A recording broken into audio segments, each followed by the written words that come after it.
Everyone, welcome back to my channel. I hope तुम्ही सगळे मजेत आणि मस्त असाल. तर आज आहे मंगळवार आणि त्याचबरोबर आज भोगी पण आहे. आणि आता वाजले सायंकाळचे 5. मी सकाळपासून शूट करायला काही मला जमलं नाही, त्यामुळे मी आज ब्लॉग शूट नाही केला आहे. तर तुम्हाला आज इव्हिनिंगचा ब्लॉग बघायला भेटेल. त्यानंतर म्हटलं चला आपण झाडांना पाणी टाकून देऊया, कारण की मी दुपारी पाणी टाकायला विसरलेली.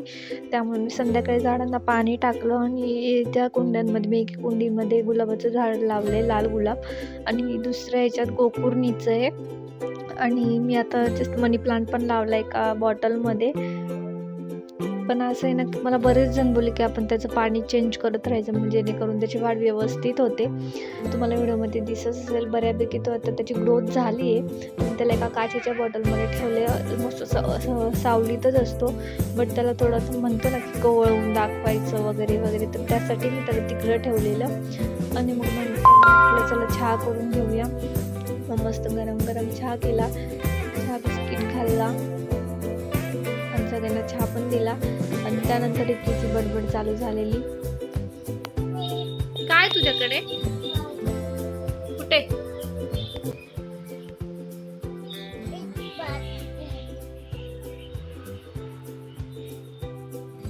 कशी आवाज करते ग ती?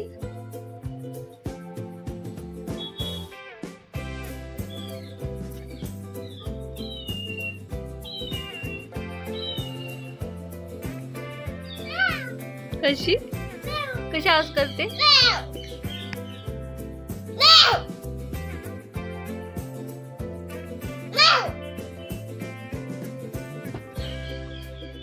तुमचा पसारा बघा किती घातलाय. कोणी घातला पसारा? कोण पसारा घालतो? तू?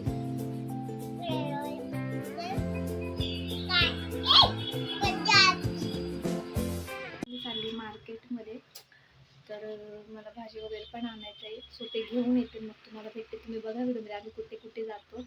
त्यानंतर आम्ही गेलो मेन रोडला. तिथून बरंचसं काही सामान घ्यायचं होतं, त्यामुळे अचानक आमचा प्लॅन झाला आणि आम्ही गेलो. आणि रस्त्याने जायचं म्हटलं, पायी जायचं म्हटलं की ती प्रचंड त्रास देते. तिचं असंच नाही का मला खाली सोड, मला खाली सोड, मी पायी पायी चालेल. आणि मग तिचं झालं. मग त्यानंतर आम्ही परत स्वीट्स घ्यायला, काहीतरी स्वीट्स घ्यायचं होतं, मग ते घेतलं. आणि त्यानंतर देवासाठी फुलं किंवा संक्रांतीला जे जे लागतं ते सामान सगळं घ्यायचं होतं. सो ते पण घेतलं आणि फुलं पण घेतले. आणि आपले सध्या ब्लॉग कंटिन्यू येत नाही आहे, तर मी प्रयत्न करेल की आपले ब्लॉग कंटिन्यू येतील असं, कारण की मला एडिटिंग वगैरे करायला जमत नाही. आणि कधी कधी तर खूप कंटाळा येतो, मग त्यामुळे ब्लॉग बनवणं तर अजिबात होतच नाही आहे माझ्याकडून. तर मार्केटला जाऊन आले, सगळं तिळगुळ वगैरे सगळं संक्रांतीला जे जे लागणार होते मी आणलं. तिळगुळ आणलं आहे आणि शिवडे पूजायला जे जे सामान लागतं सो ते पण आणलं आहे. पूजा करते. पूजा केल्यानंतर संध्याकाळची तयारी करूया. चला. घरी आल्यानंतर मग 6-7 वाजली. म्हटलं चला आता पूजा करून घेऊया आधी देवाची. मी देवाला दिवाबत्ती लावली, पूजा केली. आणि सगळं रिद्धी पण आलेलं, की मी देवाची पूजा करायला घेतली की ती लगेच येते. प्रदक्षिणा घालायला मी घंटी वाजवते आणि ती गोल फिरते, असं तिचं रोज असतं. म्हणून मस्त छान अशी पूजा करून घेतली. आणि मला एक गोष्ट तुम्हाला सांगायची, तर तुम्हाला घरात प्रसन्न असं मस्त वातावरण जर ठेवायचं असेल ना, तुम्ही एक ट्रिक नक्की ट्राय करा. रोज संध्याकाळी किंवा शनिवारी कापराच्या ज्या 2 ते 3 वड्या असतात त्या, आणि 4 ते 5 लवंग रोज आपल्या घरात पेटवायच्या आणि पूर्ण घरात फिरवायचं आणि ते देवाजवळ ठेवायचं. इतकं घरात इतकं प्रसन्न वातावरण असतं ना, खरंच खूप छान वाटतं. ते मी स्वतः ट्राय केलं आहे. मला ते केल्याशिवाय आमचा दिवस जात नाही. आम्ही न चुकता ते रोज रात्री करतो, म्हणजे संध्याकाळी दिवाबत्तीच्या टायमाला करतो म्हणजे करतो. त्यानंतर मी भांडे लावले, नंतर जेवणाची तयारी करायला घेतली.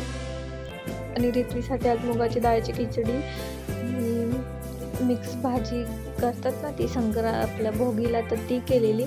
सो ती आई करणार होत्या आणि मी चपात्या केलेल्या. तर ते बघू शकता तुम्ही, तुम्हाला रेसिपी सांगते.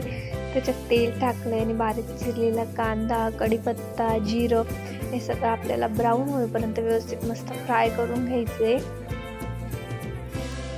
तुमच्याकडे पण ही भाजी करतात का मला कमेंटमध्ये नक्की सांगा. आणि हे व्यवस्थित ब्राऊन झालं की मग याच्यात सगळे मसाले आपण आता ॲड करू. हळद, त्यानंतर लाल तिखट, काळा मसाला, त्याचबरोबर तुम्ही त्याच्यात अद्रक लसूण असेल ना तो कुटून टाकायचं, त्यामुळे त्याची टेस्ट खूप मस्त लागते. त्याच्यात सगळे मसाले ॲड करायचे तुमच्या अकॉर्डिंग, तुम्हाला किती तिखट पाहिजे किती नाही तर त्यानुसार तुम्ही त्याच्यात मसाले ॲड करा. आणि त्यानंतर जी आपण भाजी आणली आहे ती याच्यात टाकायची आहे. तुम्ही बघू शकता ही मिक्स भाजी आहे, वांगे, शेंगा, गाजर आणि वाटाणे, सो ही मिक्स भाजी बोलते त्याला. तर आता ही आपण त्याच्यात टाकायची, व्यवस्थित त्याला चमच्याने मिक्स करायचं आहे. सगळं मसाले भाजीला लागलेच पाहिजे, त्याला व्यवस्थित मिक्स करून घ्यायचं. आणि ही भाजी आपल्याला फक्त वाफेवर शिजवायची, कुकरमध्ये वगैरे लावायची नाही आहे. तर व्यवस्थित त्याला तर मिक्स करूया. आणि ही भाजी आज आईंनी बनवलेली. हां, आणि जर तुमच्याकडे कांदा लसूण मसाला असेल ना अंबारीचा किंवा एव्हरेस्टचा, तर तो तुम्ही टाकू शकता, त्याच्याने पण टेस्ट खूप मस्त येते भाजीला. तुम्ही कोणत्याही भाजीला तो मसाला वापरू शकता.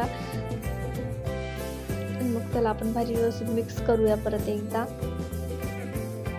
आणि त्यानंतर आपल्याला त्याच्यात ॲड करायचं आहे मीठ.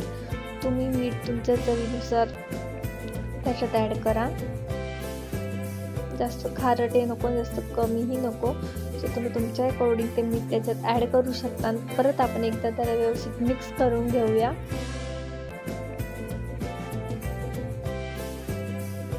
आणि मिक्स केल्यानंतर आपल्याला ती त्याच्यावर ताट ठेवून ताटामध्ये पाणी टाकून आपल्याला ती भाजी फक्त वाफवून घ्यायची आहे.